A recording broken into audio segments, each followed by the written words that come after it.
If you've never tried schnitzel before, then you're in for a treat. Today I've brought 3 different kinds of meat that work perfectly for a delicious schnitzel. We're going to get started with veal. I have a topside cut here, which is cut from the leg.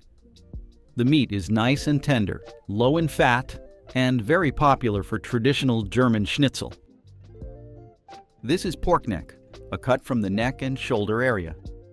The meat is marbled due to its high fat content. It's so popular because of its rich taste. And here's the chicken breast. This meat is particularly tender and juicy, a real classic.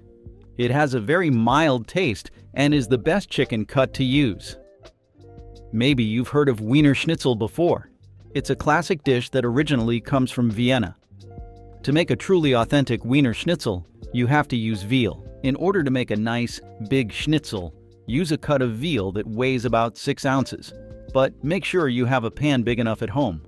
Next, we're going to tenderize the meat. You can use a large Ziploc bag cut open on both sides. Place the veal inside, then pound it with the meat tenderizer until it's about 1/4 inch thick throughout the entire cut. Never use meat tenderizers with needles. They ruin the surface of the meat and will leave tears and holes during the tenderizing process.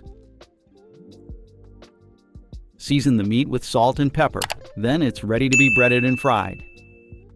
Cover the veal with flour on both sides, making sure to tap off any excess flour.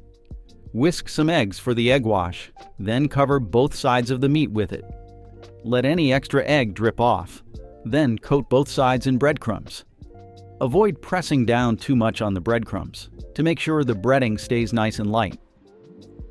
Heat your cooking fat in a large pan on the stove, and once it reaches about 350 degrees Fahrenheit, place the breaded veal inside. The schnitzel should float on top of it and always be slightly in motion so that the breading puffs out nicely. That's how the breading gets a wavy texture. Once the schnitzel is fried, take it out of the pan and let it drain on a drying rack. The perfect Wiener Schnitzel. It's golden brown, crispy, and the breading has separated nicely from the meat. All it needs is a squeeze of lemon on top. So delicious.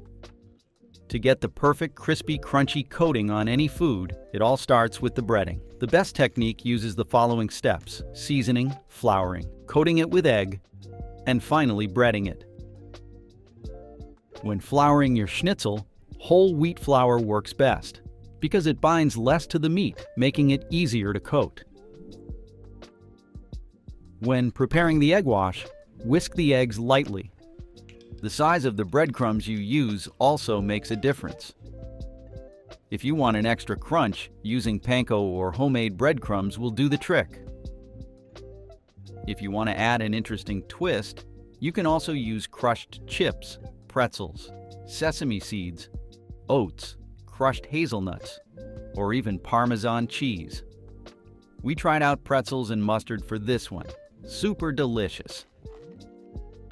If you don't want to use eggs when cooking your schnitzel, you can easily bread it without using them. Try using water, condensed milk, mustard, or even yogurt instead. The trick is to mix the ingredient you choose with a little flour in order to create a thick batter. Try to make it the consistency of pancake batter. One of the most popular kinds of schnitzel is pork schnitzel. Cut the pork neck using a butterfly cut in order to make it easier to thin and tenderize. Place the meat between 2 pieces of plastic wrap or a Ziploc bag, then flatten it with a saucepan with a smooth, rounded bottom. The pork schnitzel can be slightly thicker than the veal so that it stays juicy. To bread it, replace the egg with milk mixed with a little flour. Season the meat with salt and pepper.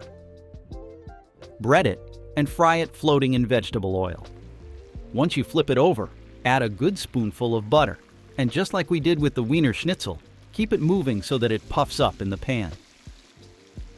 The breading on the pork schnitzel is also nice and crispy, and it's separated slightly from the meat. Since it's a little thicker, it stayed nice and juicy and tastes really delicious.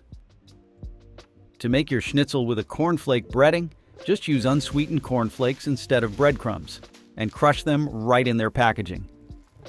Schnitzel with a cornflake breading is a lot crispier than traditional schnitzel, so if that's your preference, then give it a try. I'm using chicken breast as the meat for this type of schnitzel because it goes so well with the breading. The meat is already very tender, so instead of tenderizing it, I'm just going to cut it open and flatten it out. To make the breading even richer, I'm going to add a dash of cream to the eggs and whisk everything together to make a creamy egg wash. Season the chicken with salt and pepper. Coat it in the crushed cornflakes and fry it on both sides in vegetable oil until it becomes golden brown and crispy. The cornflake schnitzel is so crispy on the outside and tender on the inside, I just can't get enough of it.